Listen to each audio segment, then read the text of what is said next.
আল্লাহর হাবিব ওই মেরাজের রজনীতে উম্মাহাতুল মুমিনিন হযরত উম্মে হানির ঘরে ছিলেন রাদিয়াল্লাহু তাআলা আনহার ঘরে ছিলেন। জিবরাইল আমিন যখন এসে বললেন, ইয়া রাসূলুল্লাহ, ইয়া হাবিবাল্লাহ, আল্লাহ তাআলা আপনাকে সালাম জানিয়েছেন আর আপনাকে আসরা, আল্লাহ তাআলা আপনাকে ঊর্ধ্বগমন করে দিদারের জন্য আল্লাহ তাআলা অপেক্ষায় আছেন। সুবহানাল্লাহ। আল্লাহর হাবিব প্রথম অবস্থায় শুনে কোনো কথা বললেন না। নবী আলাইহিস সালাতু ওয়াস সালাম চুপ করে আছেন। একটু পরে জিবরাইল দেখেন আল্লাহর হাবিবের চোখ থেকে পানি পড়তেছে, গড়ে গড়ে পানি পড়তেছে। জিবরাইল জিজ্ঞাসা করে, ইয়া রাসূলুল্লাহ, ইয়া হাবিবাল্লাহ, আজকে তো আপনি আপনার বন্ধুর দিদারে যাবেন, আজকে কেন আপনার চোখ দিয়ে পানি বের হচ্ছে? আপনি তো দিদারে যাবেন, দোস্তের সাথে দোস্তের মুলাকাত হবে, দেখা হবে, এর চেয়ে আর আনন্দের দিন কোনটা হতে পারে? কেন আপনার চোখে পানি বের হচ্ছে? আল্লাহর হাবিব জিবরাইলকে ডাক দিয়ে বলে, জিবরাইল রে শুনো, আমার যে আবু বকর আমাকে 1 মিনিট না দেখলে থাকতে পারে না। আল্লাহু আকবার। আমার যে ওমর আমাকে 1 মিনিট না দেখলে থাকতে পারে না। আমার যে ওসমান আমাকে 1 মিনিট না দেখলে থাকতে পারে না। আমি আমার এই উম্মতকে রেখে একা একা কিভাবে আমার বন্ধুর সাথে দেখা করতে যাব? আল্লাহু আকবার, আল্লাহু আকবার। দোস্ত, আজকে দুনিয়াতে আমি আপনি উম্মতে মুহাম্মাদি দাবি করি, আশিকে নবী দাবি করি, আশিকুন নবী দাবি করি, নিজেকে নবীর আশিক বলে দাবি করি, কিন্তু আশিক বলে দাবি করা সম্ভব, কিন্তু নবী আলাইহিস সালামের সুন্নতের পরোয়া করি না। কি বলেন ঠিক কিনা? অথচ যে নবী দোস্তের সাথে রবের সাথে দেখা করবেন আনন্দের মুহূর্ত, ওই মুহূর্তে উম্মতের কথা বলেন নাই। ওই মুহূর্তে উম্মতের কথা বলে নবী চোখ থেকে পানি ছাড়তেছেন, কান্না করতেছেন, আর জিবরাইলকে বলতেছেন, আমি আমার উম্মতকে রাখিয়া একা একা কিভাবে আমার মাওলার সাথে আমি দিদার করব, মহব্বত করতে, আমি মালিকের সাথে কেমনে মিলিত হব, এই কথা জিবরাইলকে বলতেছেন। আল্লাহু আকবার। আজকে মুহাম্মদ রাসূলুল্লাহ সাল্লাল্লাহু আলাইহি ওয়াসাল্লাম আদর্শের সৈনিক দাবি করি, কিন্তু দোস্তরে দুনিয়ায় আশিক রাসূল দাবি করা সহজ। আল্লাহর হাবিব তো দিদারের মুহূর্ত আপনাকে আমাকে বলেন নাই। শুধু এ নয়, বরং আল্লাহ রাসূল সাইয়্যিদুল মুরসালিন রাহমাতাল লিল আলামিন যেই মুহূর্তে আল্লাহ নিকটে উপস্থিত হয়েছিলেন, আল্লাহকে সালাম জানাচ্ছিলেন, আল্লাহ যখন নবীকে সালাম জানাইছেন, একা সালাম গ্রহণ করেন নাই, ওই উম্মতের ইবাদিয়াস সালিহিন নেককার সৎকার উম্মতদেরকে নিয়ে আল্লাহর দরবারে সেদিন আল্লাহর সালাম গ্রহণ করেছিলেন। সুবহানাল্লাহ।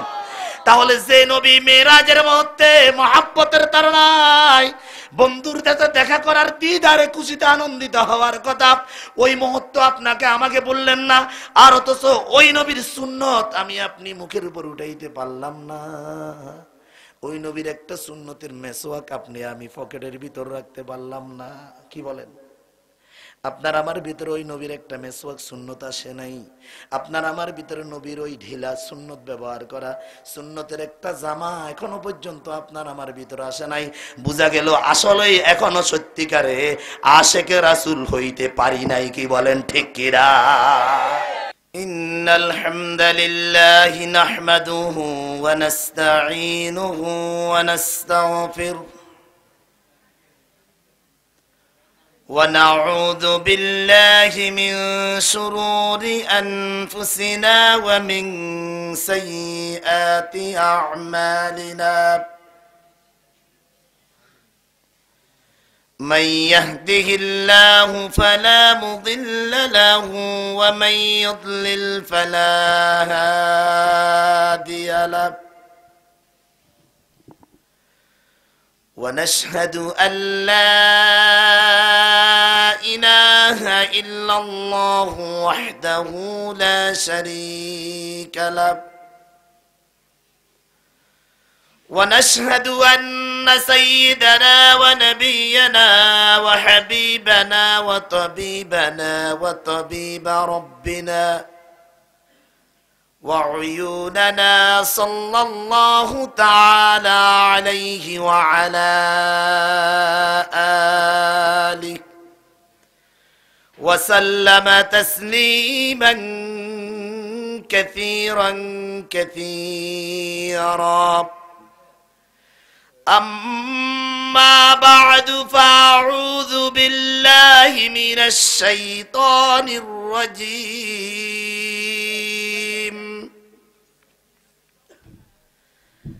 بسم الله الرحمن الرحيم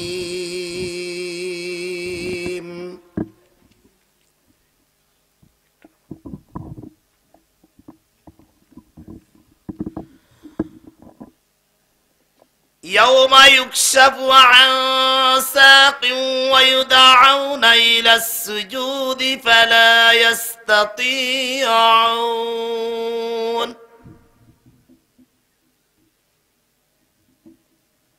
خاشعة أبصارهم ترهقهم ذلة وقد كانوا يدعون إلى السجود فلا يستطيعون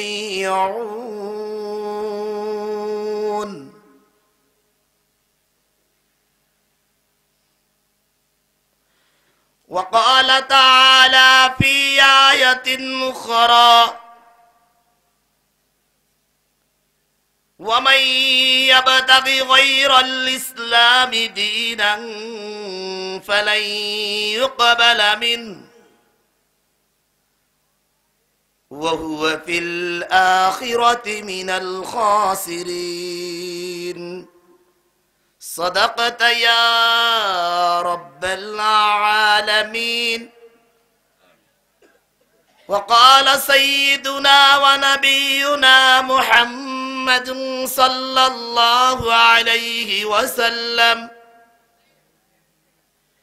يوشك عن الناس في زمان لا يبقى من الإسلام إلا اسمه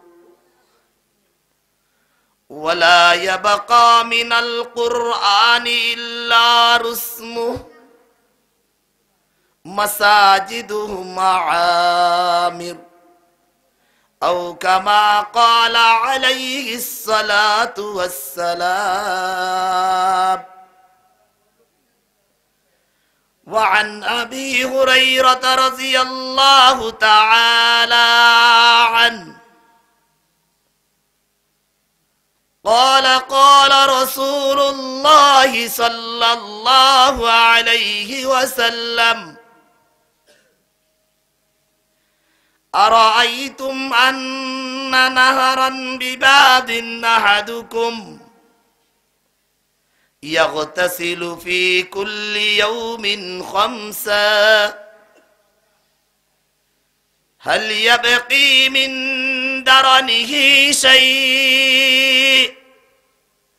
قالوا لا تبقي من درنه شيء. قال فذلك مثل صلوات الخمس يمحو الله به بالخطايا متفق عليه. وقال عبد الله بن مسعود رضي الله تعالى عنه قال رسول الله صلى الله عليه وسلم الصلاة الخمس من حافظ عليها كان له كان له برهانا ونورا ونجاة يوم القيامة. ومن لم يحفظ عليها لا برهانا ولا نورا ولا نجاة. وكان يوم القيامة مع قارون وهامان وفرعون وأبي بن خلف. رواه أحمد. سبحانك لا علم لنا إلا ما علمتنا ইন্নাকা আনতাল আলিমুল হাকিম। दर ज़बान पे कहता है अल्लाह अल्लाह, दिल कहते हैं अल्लाह अल्लाह, ये है दिल की साज है। ला इलाहा इल्लल्लाह, ला इलाहा इल्लल्लाह, ला इलाहा ইল্লাল্লাহ। একটু দিল থেকে ডাকি, রাত্রি গভীর হচ্ছে, মাওলার সাথে দিদারের মুহূর্ত হচ্ছে। লা ইলাহা ইল্লাল্লাহ, লা ইলাহা ইল্লাল্লাহ, লা ইলাহা ইল্লাল্লাহ, সুবহানাল্লাহ ওয়ালহামদুলিল্লাহ, লা ইলাহা ইল্লাল্লাহ, সুবহানাল্লাহ।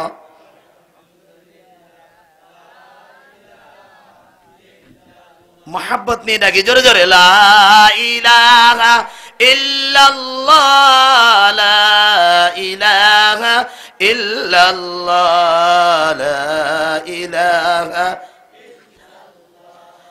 লা ইলাহা ইল্লাল্লাহ, লা ইলাহা ইল্লাল্লাহ। নাই কোনো মাবুদ আল্লাহ ছাড়া, লা ইলাহা ইল্লাল্লাহ, লা ইলাহা ইল্লাল্লাহ, লা ইলাহা ইল্লাল্লাহ, মুহাম্মাদুর রাসূলুল্লাহ সাল্লাল্লাহু আলাইহি। আলহামদুলিল্লাহ। অধ্যকার মজলিস দারুল উলুম আল আমানিয়া নুরানি মাদ্রাসা ও এলাকাবাসীর উদ্যোগে আয়োজিত মাদ্রাসা প্রাঙ্গণে অনুষ্ঠিত আজকের এই বার্ষিক ওয়াজ মাহফিলের মুহতারাম সদর ইজলাস, সম্মানিত সভাপতি, কাবিল ইহতিরাম দিগার উলামায়ে কেরাম, দাওয়াতি মেহমান বৃন্দ এবং আমার সামনে উপবিষ্ট হামিল কোরআন, আল্লাহর কালামের নবী আল্লাহর কালামের বহনকারী এবং নবী আলাইহিস সালামের উত্তরসূরি ওয়ারিসগণ এবং দ্বীনের গ্রহণকারী তালেবে ইলম ও আমার সামনে উপবিষ্ট আমার আব্বা জান সমতুল্য দাড়ি ফাঁকা মুরব্বিয়ানে আযম, নওজোয়ান বন্ধুরা, কচিকাঁচা আদরের দুলালীরা, পর্দার আড়ালে আবেদা সালেহা, মাহফিল শ্রবণরত তাপসী রাবেয়ার মতো আমার মা ও বোনেরা, সকলকে আমার অন্তরস্থল থেকে আন্তরিক মোবারকবাদ জানাই। যে এত সুন্দর একটি আয়োজন, যার ভিতরে সকলের আন্তরিকতা আর মহাব্বত অবশ্যই পরিস্ফুটিত হচ্ছে। কি বলেন, ঠিক কিনা? এটা কি এককভাবে সম্ভব? সকলে মিলে এত সুন্দর একটি আয়োজন আমরা করেছি। আর এই আয়োজন করার তৌফিক দিয়েছেন কে? আমাদেরকে আসার তৌফিক দিয়েছেন কে? এত আসতে বললেন আল্লাহর নাম, আর একটু উচ্চ আওয়াজ দিয়ে আল্লাহ। আমাদের খালেক কে? আমাদের মালিক কে? তিনি আমাদেরকে আসার সুযোগ করে দিয়েছেন। কি বলেন, ঠিক কিনা? দুনিয়ার আওয়াজ যদি আমাদের এত বড় হতে পারে, তো আল্লাহ রবের আওয়াজ কেমন হবে? কারণ এই জবানের মালিক কে? কি বলেন, কথা বলার শক্তি দিয়েছেন কে? আরো দিল থেকে আল্লাহ। দুনিয়ার একজন নাফরমান বেঈমানের মিছিল স্লোগানের ভিতরে আওয়াজ যদি মসজিদের ঘুমন্ত শিশুর ঘুম ভেঙে, মসজিদের মুসল্লির নামাজ যদি ব্যাঘাত ঘটাইতে পারে, আর ঘরে ঘুমন্ত শিশুর ঘুম যদি ভেঙে দিতে পারে, যে একজন বেনামাজির স্লোগান, অমুকের চরিত্র ফুলের মতো পবিত্র, নামাজ পড়ে না এক ওয়াক্ত, তার স্লোগান যদি এত বড় হয়, যিনি আল্লাহ আমাকে জবান দিলেন, যিনি আমার মালিক, ওই মালিকের নামের আওয়াজ জবান দিয়ে কেমন হওয়া দরকার? কি বলেন, ঠিক কিনা? আওয়াজের দ্বারা বোঝা যাচ্ছে আমাদের ঈমানের দুর্বলতা। কি বলেন, ঠিক কিনা? আপনারা কি রাগ করতেছেন নাকি? এটা আসত্তিকারই আওয়াজ দ্বারা বোঝা যাচ্ছে ঈমানি হালত আমাদের খুবই দুর্বল। আল্লাহ মাফ করুক। সকল বলেন আমিন। আরে জোরে বলে আমিন। এই মুসলমানের আওয়াজ সেই রাজা গোরগোবিন্দের সিংহাসনকে চুরমার করে দিয়েছিল, কি বলেন ঠিক কিনা?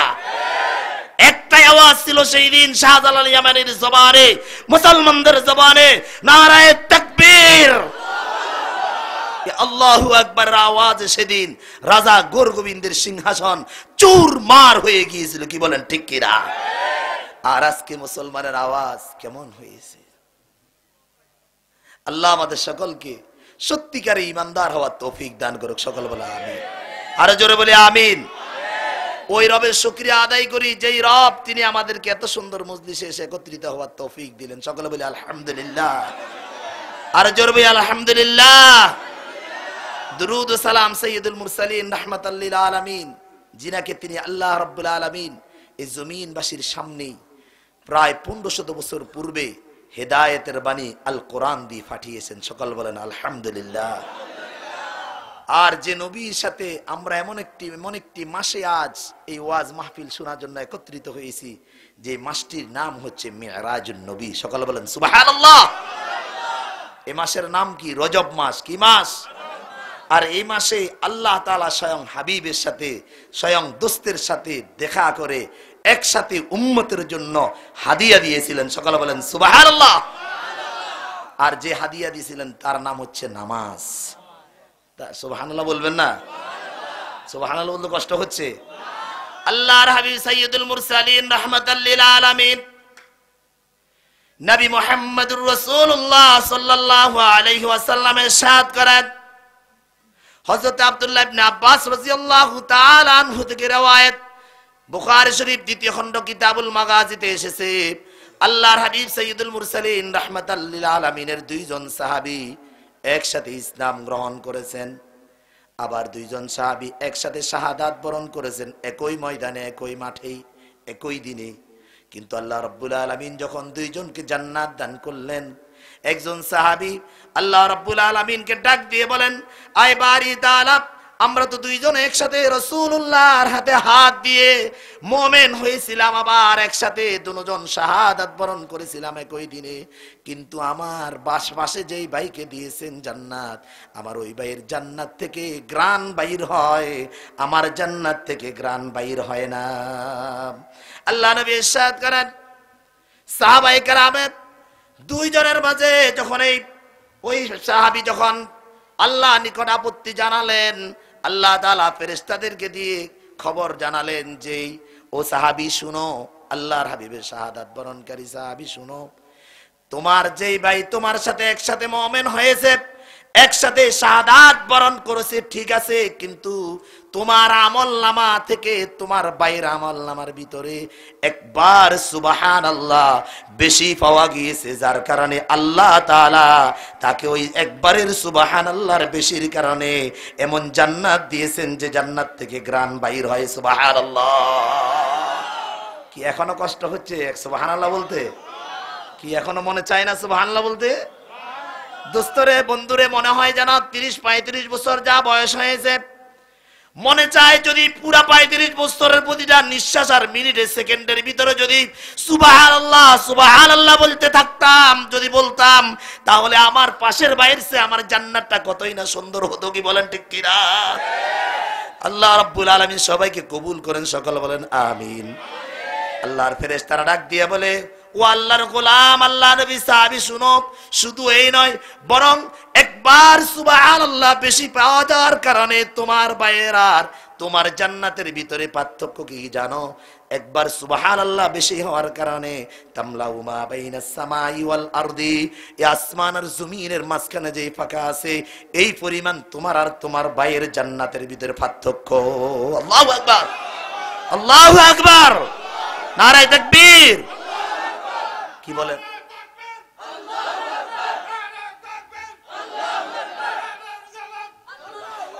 আল্লাহর হাবিবের সাহাবীরা একসাথে শাহাদাত বরণ করার পরেও যদি সুবহানাল্লাহ একবার বলার কারণে যদি এতটুকু পার্থক্য হয়, তাহলে দোস্তরে দুনিয়ার জমিনে আল্লাহ তো পাঠাইছেন এই জন্য যে একজন আরেকজন জান্নাতের সে নিজের জান্নাতকে যেন সুন্দর বানাইতে পারে।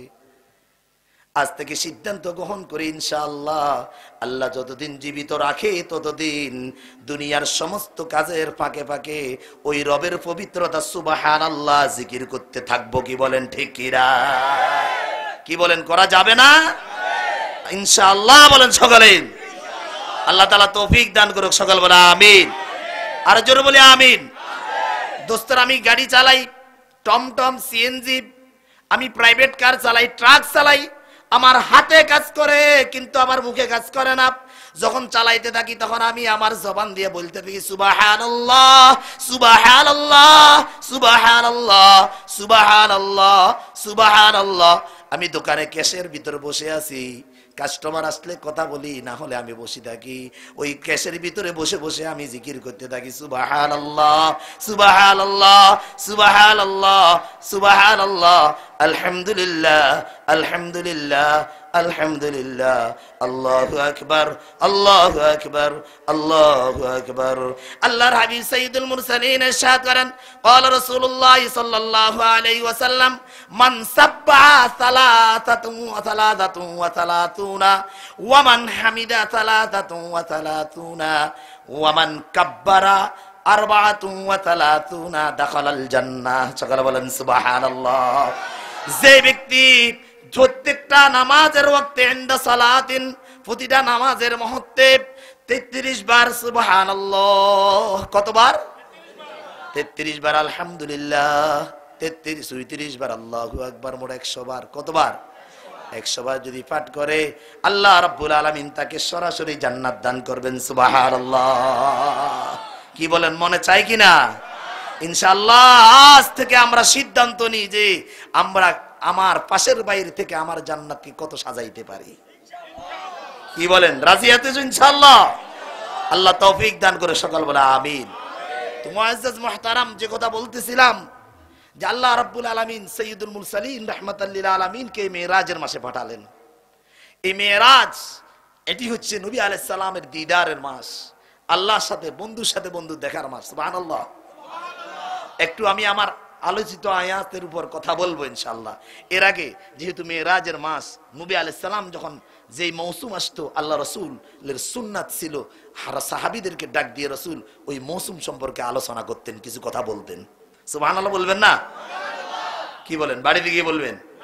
ইনশাআল্লাহ বলবোই তো, আল্লাহ তৌফিক দেখ, সবাই বলে আমিন। আল্লাহর হাবিব ওই মেরাজের রজনীতে উম্মাহাতুল মুমিনিন হযরত উম্মে হানির ঘরে ছিলেন, রাদিয়াল্লাহু তাআলা আনহার ঘরে ছিলেন।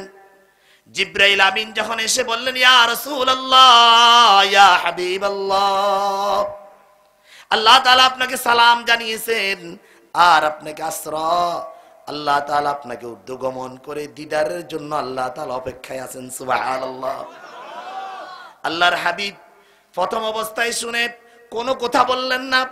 নবী আলাইহিস সালাতু ওয়াস সালাম চুপ করে আছেন। একটু পরে জিবরাইল দেখেন আল্লাহ রাব্বি হাবিবের চোখ থেকে পানি পড়তেছে, গড়ে গড়ে পানি পড়তেছে। জিবরাইল জিজ্ঞাসা করে, ইয়া রাসূলুল্লাহ ইয়া হাবিবাল্লাহ, আজকে তো আপনি আপনার বন্ধুর দিদারে যাবেন, আজকে কেন আপনার চোখ দিয়ে পানি বের হচ্ছে? আপনি তো দিদারে যাবেন, দোস্তের সাথে দোস্তের মুলাকাত হবে, দেখা হবে, এর চেয়ে আর আনন্দের দিন কোনটা হতে পারে? কেন আপনার চোখে পানি বের হচ্ছে? আল্লাহর হাবিব জিবরাইলকে ডাক দিয়ে বলে, জিবরাইল রে শুনো, আমার যে আবু বকর আমাকে 1 মিনিট না দেখলে থাকতে পারে না। আল্লাহু আকবার। আমার যে ওমর আমাকে 1 মিনিট না দেখলে থাকতে পারে না, আমার যে ওসমান আমাকে 1 মিনিট না দেখলে থাকতে পারে না, আমি আমার এই উম্মতকে রেখে একা একা কিভাবে আমার বন্ধুর সাথে দেখা করতে যাব? আল্লাহু আকবার, আল্লাহু আকবার। দোস্ত, আজকে দুনিয়াতে আমি আপনি উম্মতে মুহাম্মাদি দাবি করি, আশিকে নবী দাবি করি, আশিকুন নবী দাবি করি, নিজেকে নবীর আশিক বলে দাবি করি, কিন্তু আশিক বলে দাবি করা সম্ভব, কিন্তু নবী আলাইহিস সালামের সুন্নতের পরোয়া করি না। কি বলেন ঠিক কিনা? অথচ যে নবী দোস্তের সাথে রবের সাথে দেখা করবেন আনন্দের মুহূর্ত, ওই মুহূর্তে উম্মতের কথা বলেন নাই। ওই মুহূর্তে উম্মতের কথা বলে নবী চোখ থেকে পানি ছাড়তেছেন, কান্না করতেছেন, আর জিবরাইলকে বলতেছেন, আমি আমার উম্মতকে রাখিয়া একা একা কিভাবে আমার মাওলার সাথে আমি দিদার করব, মহব্বত করতে, আমি মালিকের সাথে কেমনে মিলিত হব, এই কথা জিবরাইলকে বলতেছেন। আল্লাহু আকবার। আজকে মুহাম্মদ রাসূলুল্লাহ সাল্লাল্লাহু আলাইহি ওয়াসাল্লাম আদর্শের সৈনিক দাবি করি, কিন্তু দোস্তরে দুনিয়ায় আশিক রাসূল দাবি করা সহজ। আল্লাহর হাবিব তো দিদারের মুহূর্ত আপনাকে আমাকে বলেন নাই, শুধু এ নয় বরং আল্লাহ রাসূল সাইয়্যিদুল মুরসালিন রাহমাতাল লিল আলামিন যেই মুহূর্তে আল্লাহ নিকটে উপস্থিত হয়েছিলেন, আল্লাহকে সালাম জানাচ্ছিলেন, আল্লাহ যখন নবীকে সালাম জানাইছেন একা সালাম গ্রহণ করেন নাই, উম্মতের ইবাদিয়াস সালিহিন নেককার সৎকার উম্মতদেরকে নিয়ে আল্লাহর দরবারে সেদিন আল্লাহর সালাম গ্রহণ করেছিলেন। সুবহানাল্লাহ। তাহলে যে নবী মেরাজের মুহূর্তে মহব্বতের তাড়নায় বন্ধুর সাথে দেখা করার দিদারে খুশিতে আনন্দিত হওয়ার কথা, ওই মুহূর্ত আপনাকে আমাকে বললেন না, আর অথচ ওই নবীর সুন্নত আমি আপনি মুখের উপর উঠাইতে পারলাম না। ওই নবীর একটা সুন্নতের মেসওয়াক আপনি আমি পকেটের ভিতর রাখতে পারলাম না। কি বলেন? আপনার আমার ভিতরে ওই নবীর একটা মেসওয়াক সুন্নত আসে নাই। আপনার আমার ভিতরে নবীর ওই ঢিলা সুন্নত ব্যবহার করা সুন্নতের একটা জামা এখনো পর্যন্ত আপনার আমার ভিতরে আসে নাই। বুঝা গেল আসলেই এখনো সত্যিকারে আশেকে রাসূল হইতে পারি নাই। কি বলেন ঠিক কিনা? কি বলেন ঠিক কিনা? শুধু খাওয়ার পরে মিষ্টি খাওয়া এটা সুন্নাত। রাগ করছেন নাকি আপনারা? মনে কষ্ট নিতেছেন? দুস্তরা আশেকে রাসূল দাবি করি, নবীর শাফায়েতের আশা করি, কাল কিয়ামতের ময়দানে নবীর সুপারিশের আশা করি, কিন্তু যে নবী মিরাজের মুহূর্তে আপন মালিকের সাথে দেখা করবেন ওই মুহূর্তে আপনাকে আমাকে বললেন না। হায়াতুন নবী সাইয়্যিদুল মুরসালিন রাহমাতাল লিল আলামিনের সুন্নতগুলো অথচ আমরা প্রতিটা মিনিটে মিনিটে ছেড়ে দিই। কি বলেন ঠিক কিনা? কি বলেন? আছে আমাদের ঘরে সুন্নাত? বিবাহে আছে সুন্নাত? বিবাহের অনুষ্ঠানে সুন্নত আছে? সুন্নত আছে? তো তাহলে আমি নবীকে ভালোবাসি, এটার প্রমাণ কি? কি রাগ করতেছেন আপনারা? আজকের এই তাফসীরুল কোরআন মাহফিলে মেরাজের মাসে আমি দেখতে চাই যে আল্লাহ নবীর মহব্বতে ইনশাআল্লাহ আমি আমার মুখের ভিতরে আর কোনোদিন কুর লাগাবো না, এমন সিদ্ধান্ত আল্লাহ তাআলা আল্লাহর কোন গোলামকে নেওয়ার তৌফিক দান করে মুনাজাতের আগে আল্লাহর দরবারে হাত উঠিয়ে জানাবেন যে হুজুর আমি সিদ্ধান্ত নিয়েছি যেন কাল কিয়ামতের ময়দানে নবীর সামনে আমাকে লজ্জিত না হইতে হয়, শর্মিন্দা যেন না হইতে হয়। আমি সিদ্ধান্ত নিয়েছি ইনশাআল্লাহ আর কোনোদিন দাড়ির ভিতরে হাত দিব না। কি বলেন? করবো? পারবো না ইনশাআল্লাহ? আর জোর বলেন পারবো কিনা? আল্লাহ তৌফিক দেখ, সবাই বলেন আমিন। আমি আপনাদের সামনে কালামে হাকিমের অত্যন্ত গুরুত্বপূর্ণ দুটি অংশে তেলাওয়াত করেছি। আল্লাহ তাআলা যদি তৌফিক দিয়ে কিছু আলোচনা করব। কি বলেন? শুনতে রাজি আছেন ইনশাআল্লাহ? আল্লাহ পাক সকলকে শোনার তৌফিক দান করুন। সকল বলা আমিন। আজকে অত্যন্ত আমার কাছে খুশি লাগতেছে একটা বিষয়, কি জানেন? সেটা হচ্ছে আজকে এই মসজিদের সাথে মাদ্রাসা দুইটার সাথে আমরা বসা। আলহামদুলিল্লাহ বলবেন না? কি বলেন ঠিক কিনা? তো তাহলে মসজিদ যদি কিয়ামতের দিন আমাদের পক্ষে সাক্ষী দে, আর মাদ্রাসা এটা হচ্ছে নবীর ঘর, মাদ্রাসা যদি সাক্ষী দে, কিয়ামতের ময়দানে দ্বিতীয় আর কেউ আমাদেরকে বাধা দিতে কি বলেন পারবে? মসজিদ চাল মসজিদ বাইতুল্লাহ, মসজিদ হলো আল্লাহর ঘর, ওয়াল মাদ্রাসাতু বাইতুর রাসূল, আর মাদ্রাসা হইতেছে আল্লাহ রাসূলের ঘর। দুইটা আজকে সামনে নিয়ে আমরা আল্লাহর কোরআন শোনার জন্য বসেছি, ওয়াজ শোনার জন্য বসেছি। কাল কিয়ামতের ময়দানে পিতা যখন সন্তানকে অস্বীকার করবে, মা যখন ছেলেকে অস্বীকার করবে, বন্ধু যখন বন্ধুকে অস্বীকার করবে, ভাই যখন ভাইকে অস্বীকার করবে, আর কোনো বাঁচার উপায় থাকবে না।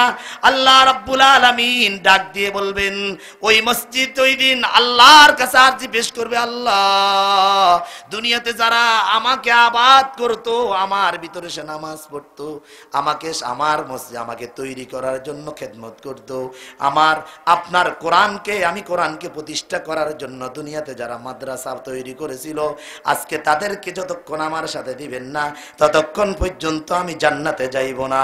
তাহলে ওই দিন আমি মনে করি আজকে আমরা যারা এখানে বসেছি, আমরা আজকে ওই সৌভাগ্যবান, ইনশাআল্লাহ কিয়ামতের ময়দানে মাদ্রাসা এবং মসজিদ দুইটার একসাথে আমরা সুপারিশ গ্রহণ করতে পারবো। কি বলেন ঠিক কিনা? আল্লাহ পাক তৌফিক দান করুক। সকল বলা আমিন। আর জোরে বলা আমিন। বন্ধুরা আমার, দোস্তরা আমার, ওয়াজ মাহফিল এটা কোনো গতানুতিক অনুষ্ঠান না। আমরা আমাদেরকে হয়তো মনে করতেছি বাড়িতে বসে, রাস্তায় দাঁড়িয়ে, বিভিন্ন জায়গায় বসে আমরা ওয়াজের মাইকের আওয়াজ যেহেতু যাচ্ছে, ওয়াজ তো শুনতেছি, মাঠে যাওয়ার দরকার কি?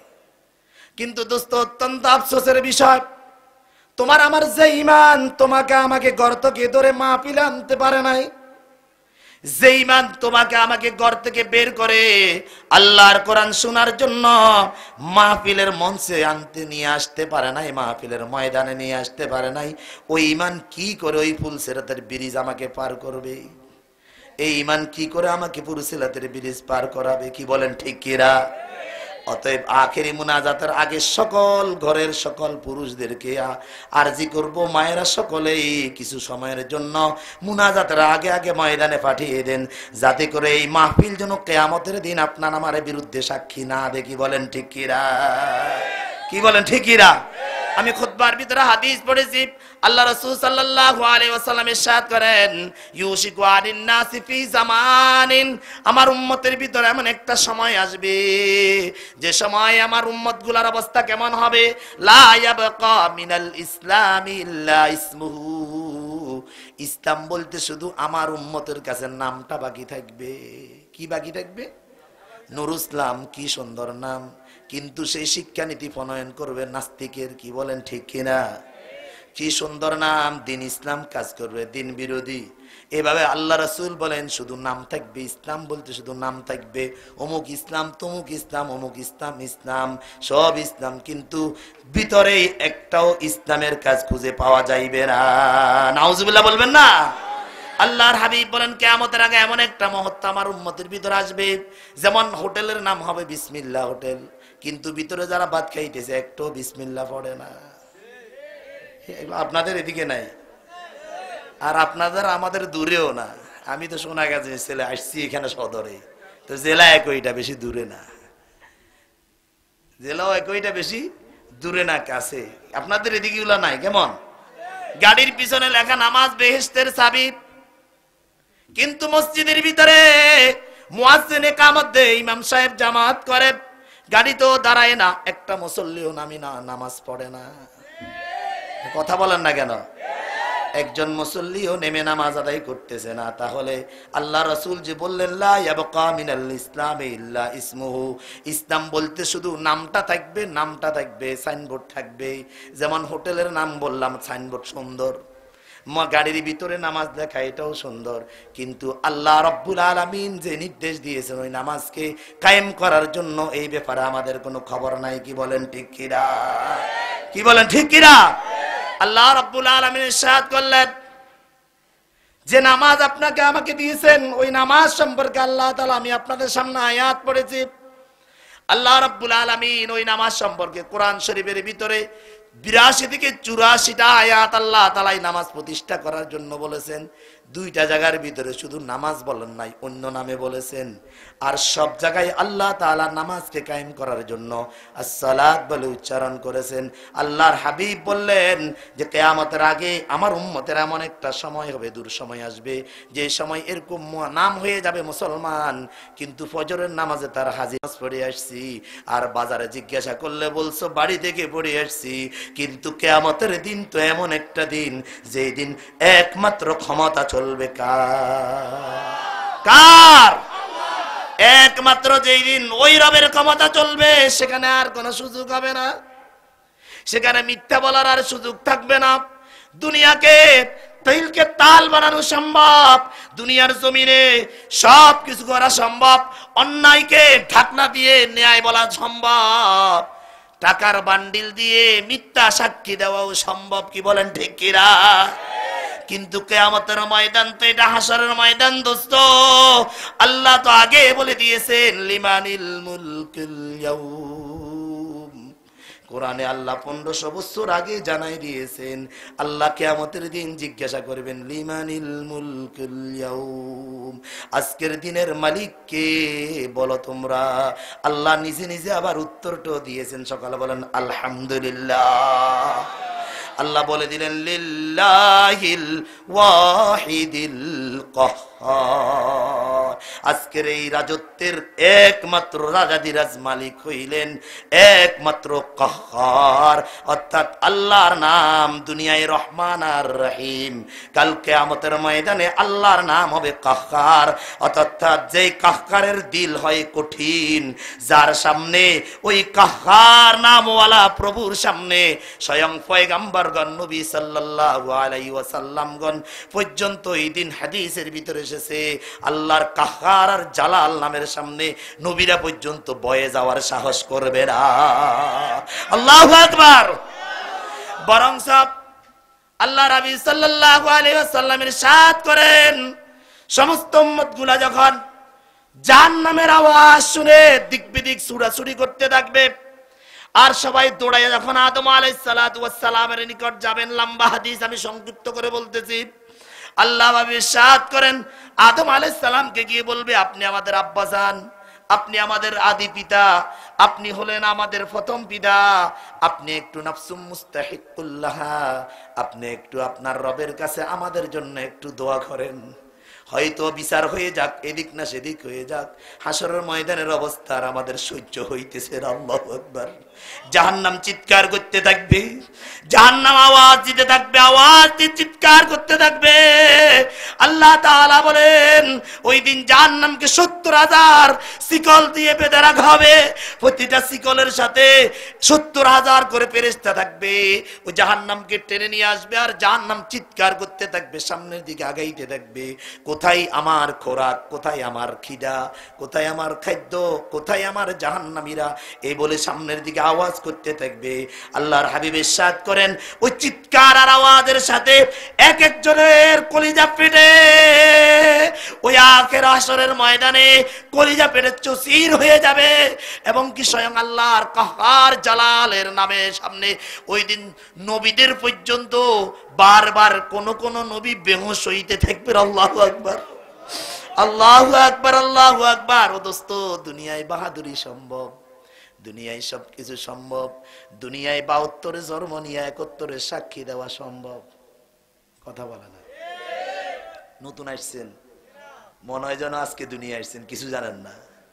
কি বলেন, ঠিক না? রাগ করতেছেন?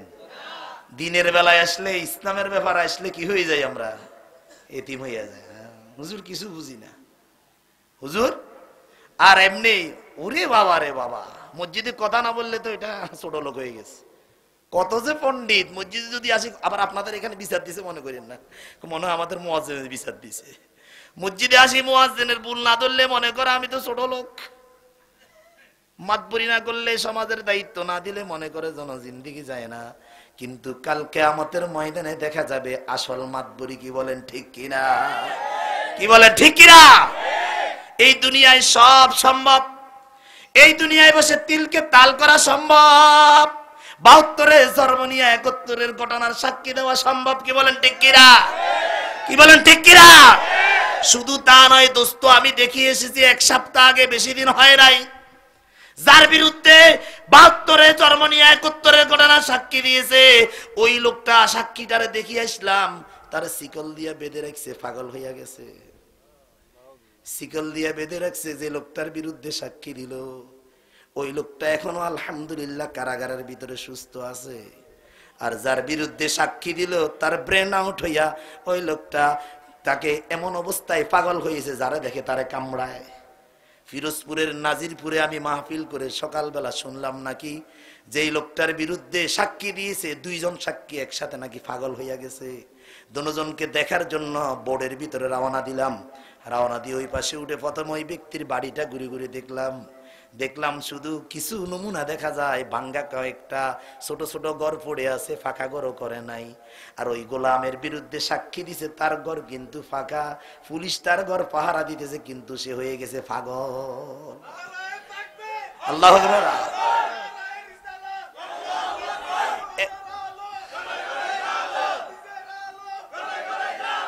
আমিন বলেন, সকলে বলে আমিন। সেখানে গিয়ে দেখতে পেলাম, জিজ্ঞাসা করলাম তার নাম কি, নাম বলবো না, পাটের হাট। ফিরোজপুরের সেই পাটের হাটে গেলাম, আমার কৌতূহল জাগলো, আসলে কথাটা সত্য না মিথ্যা, এই কথাটা দেখার জন্য গেলাম। ওরে আল্লাহর বান্দা, সচক্ষে দেখে এসেছি, আপনাদেরকে শোনাইতেছি। দেখলাম আসলেই ওই লোকটাকে শিকল দিয়ে একজনকে বেঁধে রেখেছে, আর একজনকে ঘরের একটা কামরার ভিতরে আটক করে রেখেছে। পুলিশ বাইরে তার ঘর পাহারা দেয়, কারণ সে তো বান্ডিলের বদৌলতে সাক্ষী দিয়েছে, ক্ষমতার জন্য সাক্ষী দিয়েছে, চেয়ারম্যানের জন্য, পদের জন্য সাক্ষী দিয়েছে। আসলে তো আল্লাহর একজন দ্বীনের আলেম, কোরআনের পাখি, কোনদিন একসাথে 1000 নারীকে দর্শন করতে পারে না। কি বলেন ঠিক কিনা? কি বলেন সম্ভব? কখনো সম্ভব নয়। কি বলেন ঠিক কিনা? আল্লাহু আকবার। আল্লাহ তাআলার আযাব দেখতে পেলাম, কারণ আল্লাহ তাআলা আগে বলেছেন ওই ব্যক্তিরা দুনিয়াতে একমাত্র মিথ্যার অভিলাষ করতে পারে, অন্যায়কে ন্যায় সাব্যস্ত করতে পারে, যাদের উপরে আল্লাহ লানাতুল্লাহি আলাইহি, যাদের উপর আল্লাহর লানত আছে, ফেরেশতার লানত আছে, সমস্ত মানুষের লানত আছে, একমাত্র তারাই পারে, একমাত্র জমিনে মিথ্যাকে প্রতিষ্ঠা করার জন্য সংগ্রাম তারাই করবে, কারণ তাদের উপর আল্লাহর নারাজি।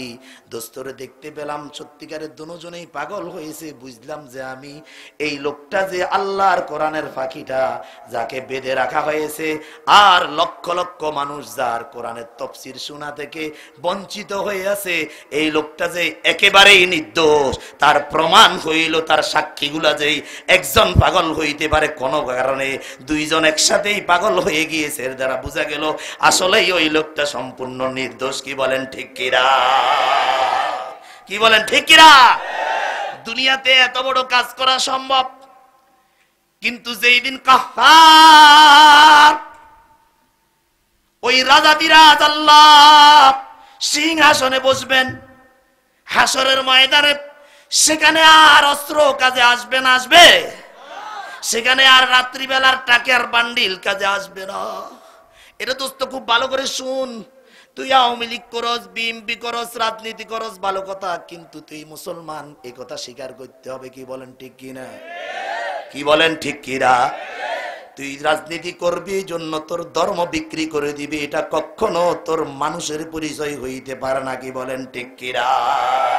কি বলেন ঠিক কিনা? দল করতে পারো, দল করি এই জন্য আমি আমার ইমানকে বিক্রি করে দিবে, এটা কখনো সম্ভব? কি বলেন সম্ভব? সম্ভব নয়। কাল কিয়ামতের ময়দানে আল্লাহর আদালতে যখন উপস্থিত হব, দোস্ত খুব ভালো করে খেয়াল কর, এখানে অস্ত্রের ভয় দেখানো সম্ভব, কারাগারের ভয় দেখানো সম্ভব, এখানে মারধর করা সম্ভব, কিন্তু কাল কিয়ামতের ময়দান আল্লাহর হাবিব বলেন একজন বান্দার জন্য মৃত্যুটাই হলো সবচেয়ে বড় কিয়ামত। মৃত্যুটাই হলো কি? সবচেয়ে প্রথম কিয়ামত।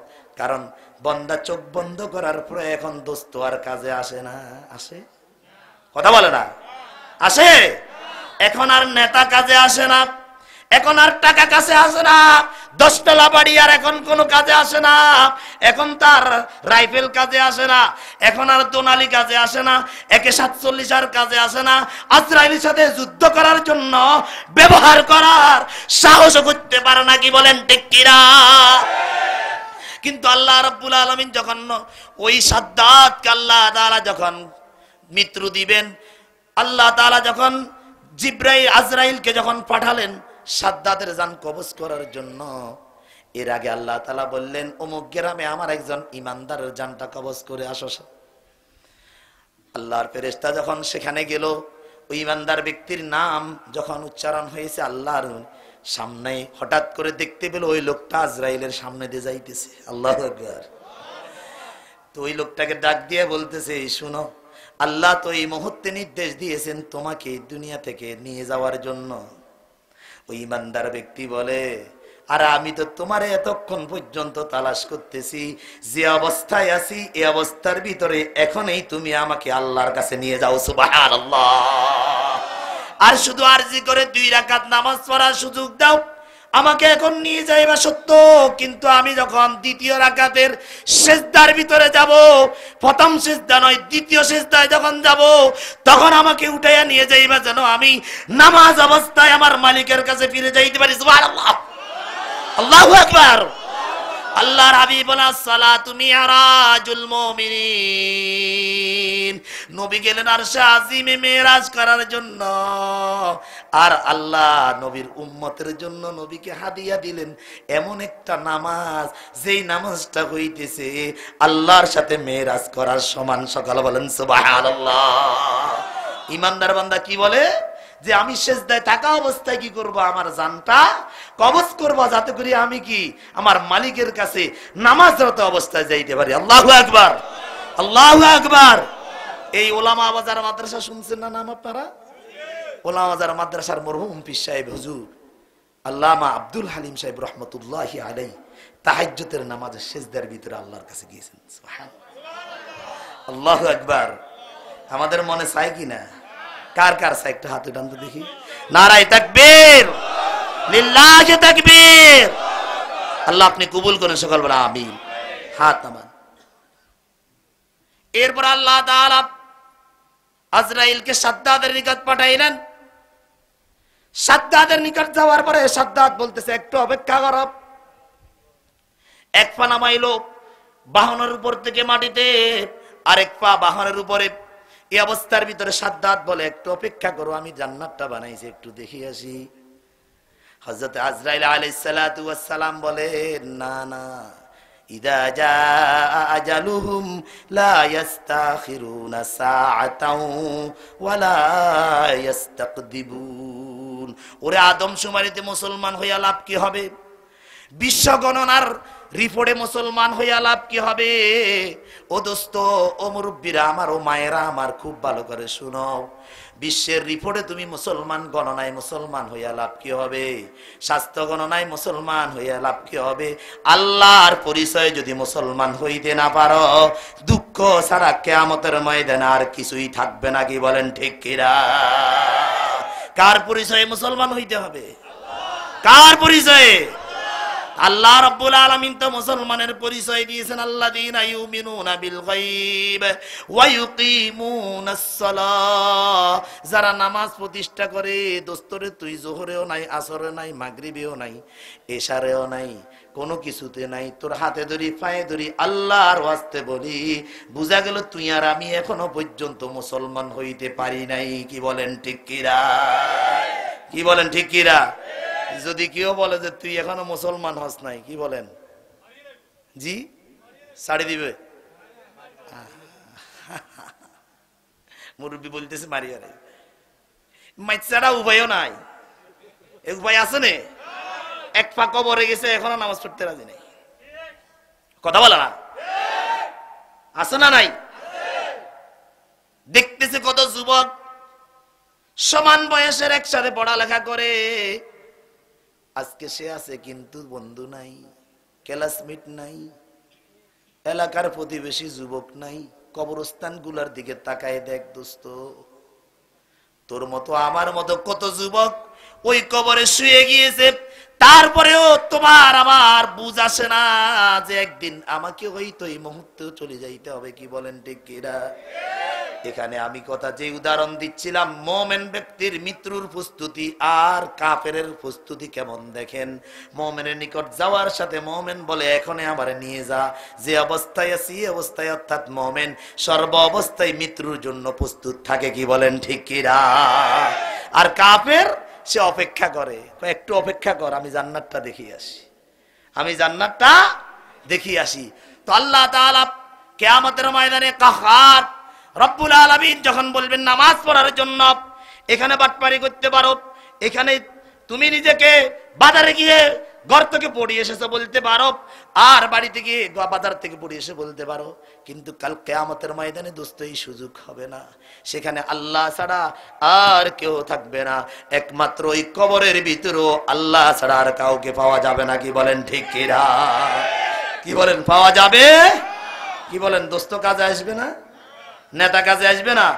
যে নেতার কথা ধরিয়া আলেম ওলামারে গালি দাও, যে নেতার কথা ধরিয়া আলেমদের গাট মোটকাইয়া দিবে বলো, যে নেতার কথা ধরিয়া হাত ভেঙ্গে দিবে বলো, যে নেতার কথা ধরিয়া পাকিস্তানে পাঠাই দেওয়ার কথা বলো, ওই নেতা তোর মৌতের সময় কাজে আসবে না। কি বলেন? কবরে যাইবে না? জি, নেতা যাইব কবরে রক্ষা করার জন্য, যাইব কবরে। এ কে কে ঘুমাইতেছে? হাত উঠান তো দেখি। কে কে ঘুমায়? এটা বলে ঘুমাইতে আছে, ঘুমাইলে আবার হাত উঠাই কেমনে? আল্লাহ কবুল করুক, সবাই বলেন আমিন। আমি আল্লাহকে সাক্ষী দিচ্ছি, আল্লাহ আমার শ্রোতাগুলা সবগুলা ভালো মানুষ, সুন্দর দিলে কথা শুনতে তার প্রমাণ এরা অলস নয়, গাফেল নয়। আল্লাহ সবাইকে কোরআনের খাদেম, মসজিদওয়ালার মাদ্রাসা হিসেবে আপনি কবুল করেন, সবাই বলেন আমিন। আর জোরে বলেন আমিন। আল্লাহ তাআলা ইরশাদ করে ইয়া মাইয়ুশাবাউ সাকু ইয়াদাউনা ইলা সুজুদি ফালা ইস্তাতিউন। কিয়ামতের দিন যখন সিজদা করার জন্য বলা হবে, বেনামাজিরা সিজদা করতে পারবে না। এর দোস্ত, ওই দিন লক্ষ লক্ষ কোটি কোটি নবীর উম্মতের সামনে, লক্ষ লক্ষ কোটি কোটি নবীর উম্মতের সামনে তোকে লজ্জিত হইতে হবে। কি বলেন, ঠিক কিনা? ঠিক কিনা? ওই দিন হাজার হাজার লক্ষ লক্ষ কোটি কোটি নবীর, সমস্ত নবীর উম্মতের সামনে লজ্জিত হইতে হবে। যখন তুমি সিজদায় যাইতে পারবা না, তখন কি অবস্থা হবে? অথচ দুনিয়াতে তুমি তো বহুত বড় কিছু ছিলা, দুনিয়াতে তুমি সরদার ছিলা, দুনিয়াতে তোমার দাপড়ে তোমার চোখ গড়াবে। দুনিয়ার মানুষ শান্তি পায় নাই, কি বলেন ঠিক কিনা? দুনিয়ার মানুষ ঘরে ঘুমাইতে পারে নাই, দুনিয়ার মানুষ শান্তিতে আরামে খাইতে পারে নাই তোমার চোখের রাঙ্গানিতে। কিন্তু কাল কিয়ামতের ময়দানে যখন আল্লাহ পাক বলবেন সেজদা দে, সেজদা দে, তখন তো সেজদা দিতে পারবা না, পিঠটা বেঁকা করতে পারবা না। কোটি কোটি নবীর উম্মতের সামনে ওই দিন তোমাকে আমাকে লজ্জিত হইতে হবে, কি বলেন ঠিক কিনা? অতএব বন্ধুরে, হাতে ধরি পায়ে ধরি অনুরোধ করি, ওই আখিরাতে কোটি কোটি নবীর উম্মতের সামনে অপমান না হইয়া দুনিয়ার জমিনে নামাজ পড়ে নিজকে তৈরি করি নেই। কে নামাজি বলে ঠাট্টা করে, দুনিয়াতে কে নামাজি বলে ঠাট্টা করে, এটা আমার দেখার বিষয় না। কারণ আমার দেখার বিষয় হইতেছে আমার মালিক আমার উপরে খুশি আছে কিনা, কি বলেন ঠিক কিনা? আর সমস্ত দুনিয়ার মানুষ যদি আমার বিরুদ্ধে চলে যায়, এতে আমার কিছু আসে যায় না, যদি আমার মালিক আমার পক্ষে থাকে, কি বলেন ঠিক কিনা? কি বলেন ঠিক কিনা? আল্লাহ পাক শপথ দেওয়ার তৌফিক দান করুক, সকল বলেন আমিন। আর জোরে বলি আমিন।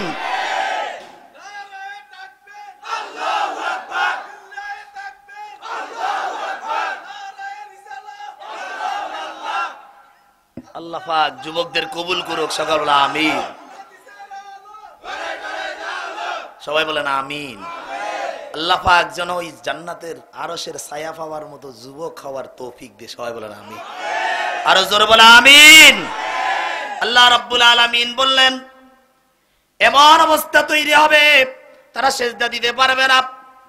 অথচ দোস্ত, এই নামাজ, যে নামাজের কথা প্রতিদিন, যেই প্রতিটা 5 ওয়াক্ত নামাজে 5 বার মৃত্যুর ফেরেশতা তোমার আমার ঘরে এসে ডাক দিয়ে বলতেছে, আমি অন্ধকার কবর, আমি হলাম সাপ বিচ্ছুর ঘর, যেখানে বিছানা নাই, বাতি হবে না, কিছুই থাকবে না, সঙ্গীও থাকবে না। ওই অন্ধকার কবর আমি, আমার কাছে যতক্ষণ পর্যন্ত নেক আমল নিয়ে আসবে না, এই ছাড়া দ্বিতীয় কোনো শান্তি আমার কাছে আশা করো না।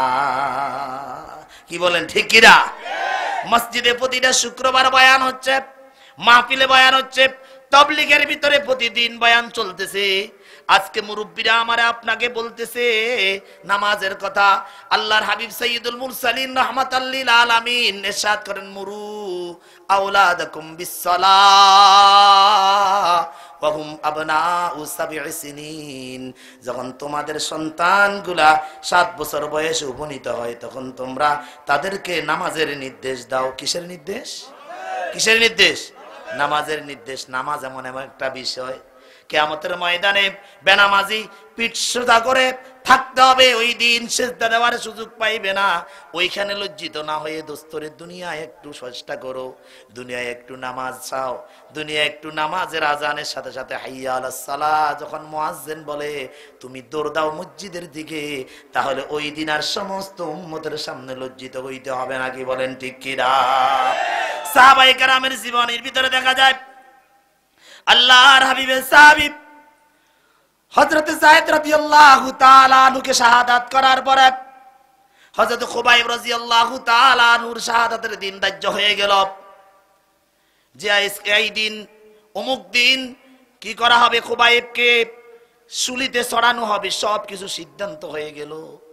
যখন শুলিতে চড়াইবে ওই মুহূর্তে হযরতে খুবাইব রাদিয়াল্লাহু তাআলা আনহু বলেন, দাউনি, তোমরা একটু আমার কথা শুনো, আমার কথা শুনো। উসাল্লি রাকাতাইন, আমাকে 2 রাকাত নামাজ পড়ার জন্য সুযোগ দাও। একটু পরে নিশ্চিত মৃত্যুর কোলে ঢলে যাবে, শাহাদাত বরণ করবে। আর কেমন খুবাইব ছিল, আল্লাহু আকবার! আল্লাহর হাবিবের কেমন সাহাবী ছিল। ওই খুবাইব রাদিয়াল্লাহু তাআলা আনহুকে যেই হারেসের ঘরে বেঁধে রাখা হয়েছে, ওই হারেসার কন্যা ছিল যায়েনব। ওই যায়েনব পরবর্তী সময়ে ইসলাম গ্রহণ করে। হযরত যায়েনব বিনতে হারেসা ইসলাম গ্রহণ করার পরে বলে, তখন তো আমি ইসলাম গ্রহণ করি নাই, আমি দেখতে পেলাম একদিন ঘরের ভিতরে একটা কুটির ভিতরে, এক রুমের ভিতরে খুবাইবকে বেঁধে রাখা হয়েছে। আরবের বুকে কোনো ফলের সিজন নাই, কিন্তু আমি দেখতে পেলাম ঘরের ভিতরে গিয়ে ওই খুবাইব তাজা তরু তাজা আঙ্গুর খাচ্ছে।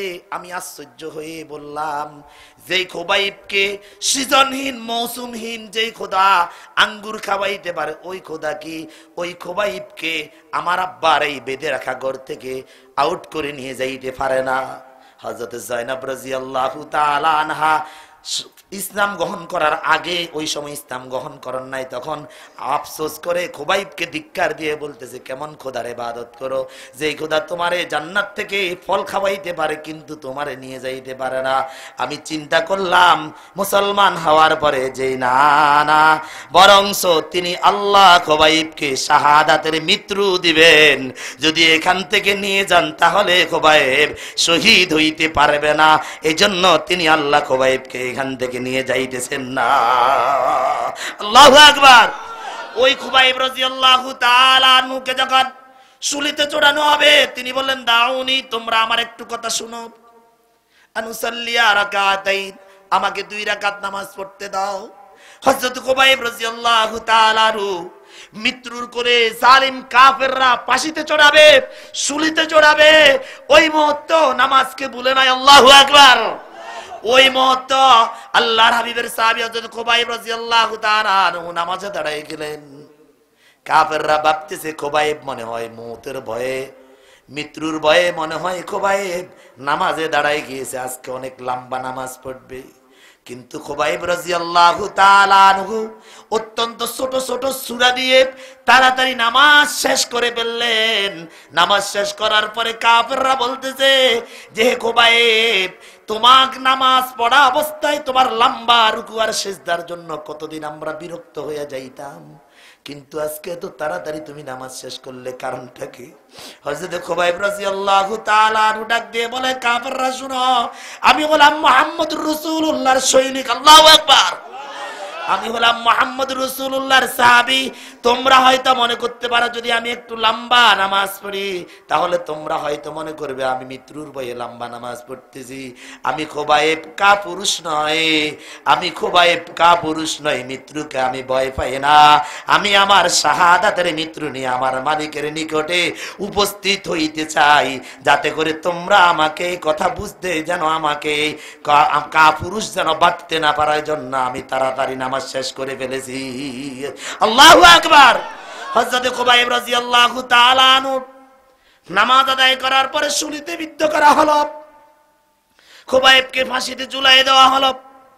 হযরত খুবাইব রাদিয়াল্লাহু তাআলা আনহু কোন কিতাবের কোন রিওয়ায়েতে এসেছে 40 দিন পর্যন্ত, কোন রিওয়ায়েতে এসেছে 11 দিন পর্যন্ত এই ঝুলানো ছিল। আল্লাহু আকবার। আল্লাহর হাবিব সাহাবায়ে কেরামকে পাঠালেন রাত্রিবেলা, যে কারণ কাফেররা ঘুমাইতেছে, যারা পাহারাদার রাত্রিবেলা ঘুমাইতেছে, তারা নিশ্চিত যেহেতু তাকে লাশ যেহেতু ঝুলাই দেওয়া হয়েছে, এখন আর কে আসবে জীবন্ত তার শেষ, এটা মনে করেছে।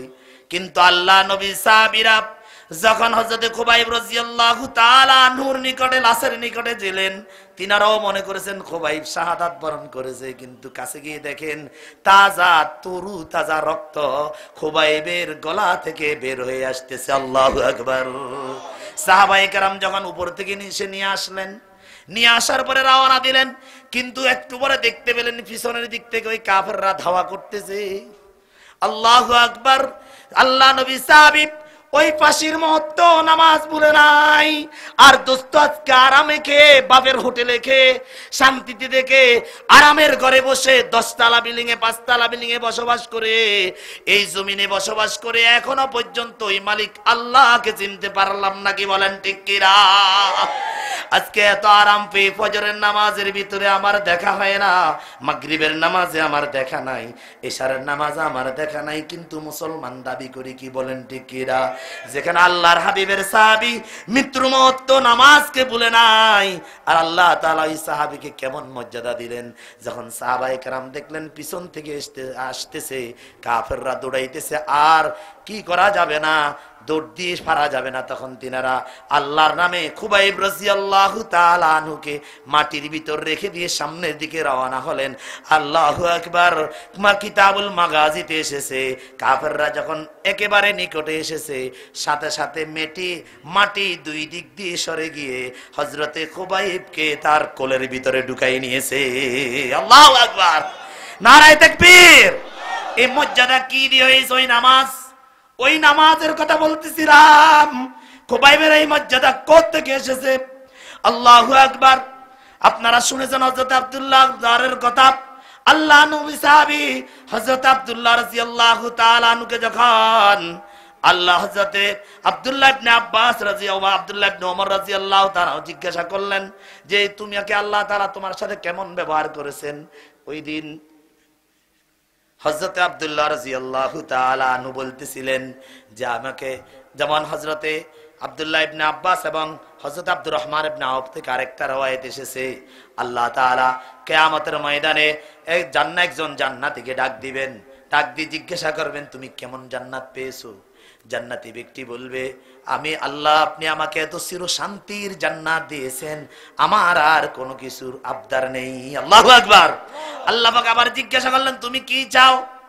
ওই জান্নাতি ব্যক্তি ডাক দিয়ে বলে আল্লাহ আমি চাই যে আপনি আমাকে আবার দুনিয়ায় পাঠান, এবং আমি দেখেছি আমার পাশে আমার শহীদ ও মুমিন ভাইকে আপনি যে মর্যাদা দিয়েছেন, জান্নাতের যে ইজ্জত দিয়েছেন, উচ্চতা দিয়েছেন, যে নিয়ামত জান্নাতে দিয়েছেন, আমার আশা হচ্ছে আপনি আমাকে আরেকবার দুনিয়ায় পাঠান, আর 10 বার শহীদ হয়ে আমি যেন আপনার সামনে শাহাদাতের মর্যাদা নিয়ে আসতে পারি। সুবহানাল্লাহ, আল্লাহু আকবার। শাহাদাতের মর্যাদা কেমন মর্যাদা? আল্লাহর হাবিব ইরশাদ করেন ওই ব্যক্তিটা এই কথা যখন আল্লাহর কাছে বলবেন, আল্লাহ রাব্বুল আলামিন আল্লাহর বান্দাকে বলবেন শাহাদাতের মৃত্যু কেমন ছিল এবার দুনিয়াতে বুঝো। দোস্ত শাহাদাতের মৃত্যুটা এত সংকীর্ণ, এত কষ্ট, শাহাদাতের মৃত্যুর কষ্ট এত কম। আল্লাহর হাবিব এবং সমস্ত মুহাদ্দিসিন কেরাম ঐকমত পোষণ করেছেন একটা পিপিলিকা কামড় দিলে, চিমুট দিলে যেমন সামান্য ব্যথা পায়, শাহাদাতের মৃত্যুটা এর থেকেও হালকা। সুবহানাল্লাহ। এজন্য আল্লাহর জমিনে আল্লাহর গোলামরা আল্লাহর দ্বীন কায়েম করার জন্য দুনিয়ার কোন প্রেসিডেন্টের কাছে প্রাণ ভিক্ষা চায় না, ওই কষ্টহীন মৃত্যুর জন্য শাহাদাত বরণ করতে নিজের গর্দানটা সামনের দিকে আগিয়ে দেন। কি বলেন ঠিক কিনা? কি বলেন ঠিক কিনা? অথচ তো জাহানে বাদশাহ যাকে না বানাইলে আল্লাহ আপনাকে আমাকে বানাইতেন না, জান্নাত জাহান্নাম বানাইতেন না। ওই নবীর নিকট যখন আজরাইল এসেছেন, লম্বা কথা বলবো না, সময় সংক্ষিপ্ত। আজরাইল যখন এসেছেন, আল্লাহর হাবিব যখন সর্বশেষ অনুমতি দিলেন, হযরতে আজরাইল আলাইহিস সালাতু ওয়াস সালাম ডাইন হাতটাকে শুধু আল্লাহ রাসূলের কাঁধের উপর রাখলেন। আল্লাহ নবী জিজ্ঞাসা করলেন আজরাইল রে কি করলা তুমি? আজরাইল বলে ইয়া রাসূলুল্লাহ ইয়া হাবিবাল্লাহ আমি তো কিছুই করি নাই। মৃত্যুর অন্তরে আসে না? যদি মৃত্যুর ভয় থাকতো এক ওয়াক্ত নামাজের ভিতরে আপনাকে আমাকে অনুপস্থিত পাওয়া যাইতো না। কি বলেন ঠিক কিনা? যারা না বানাইলে আল্লাহ দুনিয়া আপনাকে আমাকে জান্নাত জাহান্নাম বানাইতেন না। ওই হাবিবের যে আজরাইল বলতেছে ইয়া রাসূলুল্লাহ আমি আপনাকে কিছুই করি নাই, শুধু আমার ডান হাতটা আপনার ডান কাঁধের ভিতরে রেখেছি। আল্লাহর হাবিব ডাক দিয়ে বলেন আজরাইল চুপ করো, এখানে দাঁড়াও, জিব্রাইলকে ডাক দাও। আর জিব্রাইল আলাইহিস সালাম আসার সাথে সাথে আল্লাহর হাবিব ডাক দিয়ে বলেন জিব্রাইল রে কিয়ামত পর্যন্ত আমার আনেওয়ালা উম্মতকে যাদেরকে মৃত্যুর যত কষ্ট দিবে আমার মালিক আল্লাহ যেন সব কষ্টগুলা আজকে আমাকে দিয়ে দেয়। আল্লাহু আকবার। আমার উম্মত সহ্য করতে পারবে না, আমার উম্মত সহ্য করতে পারবে না। আজরাইল জিব্রাইল যা আমার মালিককে জিজ্ঞাসা কর, আমার মালিককে বল যেন আমার উম্মতকে যত কষ্ট দিবে সব কষ্টগুলো যেন আজকে আমাকে দিয়ে দে, আমার উম্মত সহ্য করতে পারবে না। আল্লাহর হাবিব বলে আজরাইল রে শুনো, আমার কাছে মনে হচ্ছে যেন আসমানটা আর জমিনটা দুইটাতে একসাথে উঠাইয়া চাপ দেওয়া হয়েছে, আর মাঝখানে যেন আমি নবী মুহাম্মদুর রাসূলুল্লাহ আল্লাহু আকবার।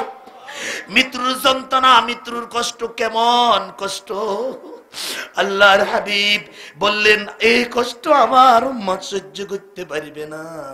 যারে আজরাইল জিব্রাইল যা আমার মালিককে বল সব কষ্টগুলা যেন আমার উম্মতের সব কষ্টগুলা যেন আমাকে দিয়ে দে, আমাকে যেন দিয়ে দে।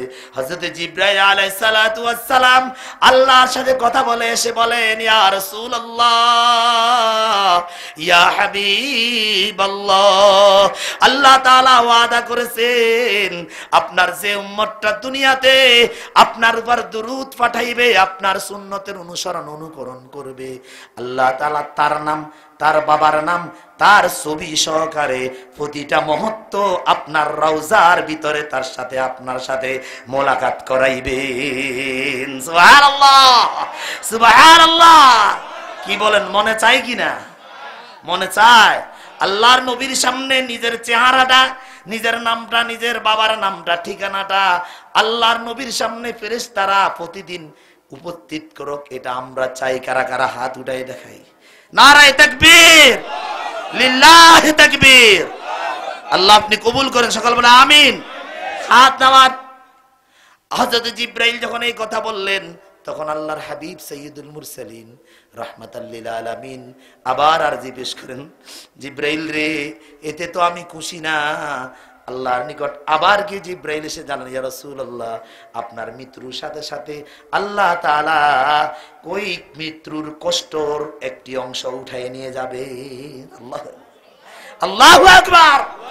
মৃত্যুর মুহূর্তে যে নবী উম্মতকে বলে নাই আজকে ওই নবীকে গালি দেয়, ওই নবীকে কটূক্তি করে, আর আমরা মুখের ভিতরে হাত দিয়ে বসে থাকি। কি বলেন ঠিক কিনা?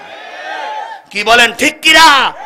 ওই নবীর ইজ্জত নিয়ে শাহবাগে আজ খেলা করা হয়, ফ্রান্সে আজকে ওই নবীর ইজ্জত নিয়ে খেলা হয়, আর আমরা এখানে বসে বলি নবীকে ফ্রান্সে গালি দিয়েছে, আমাদের কি হয়েছে? নাউজুবিল্লাহ বলবেন না? নবী কি শুধু ফ্রান্সের জন্য?